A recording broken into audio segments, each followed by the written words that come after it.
जुड़ाव भी था, लेकिन वो जुड़ाव सीजनल था। एक बार नेमिनाथ प्रभु का जब सांचौर में जन्म कल्याण का कार्यक्रम हुआ तो उसमें नेमिनाथ प्रभु का किरदार निभाया। उस किरदार को निभाते निभाते मन में एक भाव आया कि मुझे संयम लेना है, लेकिन वो संयम कब लेना है वो कभी निश्चय नहीं किया। समय बीतता गया। महाराज साहब जी का 2017 में सांचौर में आना हुआ। कभी महाराज साहब जी को देखा ही नहीं था, पहली बार 2017 में ही देखा। तब महाराज साहब जी 5 थाना थे। तो सबसे छोटे महाराज साहब जी सम्यक रत्न सागर जी महाराज साहब जी की प्रेरणा से मेरे भावों को नया आयाम मिल गया, मेरे भावों को नई दिशा मिल गई। जो मेरा धर्म से जुड़ाव टेम्पररी था, जो सीजनल होता था, वो जुड़ाव मेरा परमानेंट बन गया। उन्होंने भी प्रेरणा दी, भावों में धीरे धीरे धीरे सिंचन होता रहा। धर्म से भी जुड़ाव था और संसार में भी पूरी तरह से डूबी हुई थी।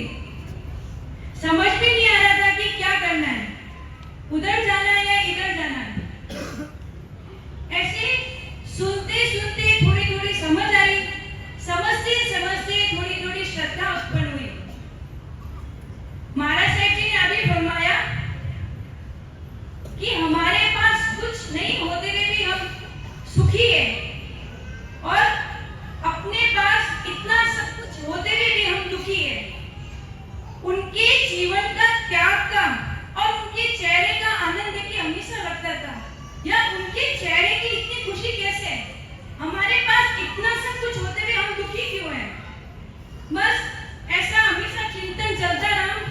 एक टाइम आया, ताश खेलते खेलते मुझे ताश के खेलने जीवन के खेल को समझा दिया कि जीवन का खेल कितना अजीब है।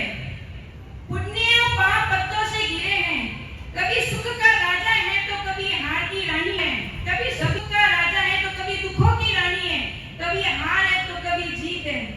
ये शब्द ताश खेलते खेलते समझ में आ गए। फिर बस प्रभु से हमेशा यही प्रार्थना की कि प्रभु मुझे संयम के भाव चाहिए। बस हमेशा प्रभु से यही प्रार्थना।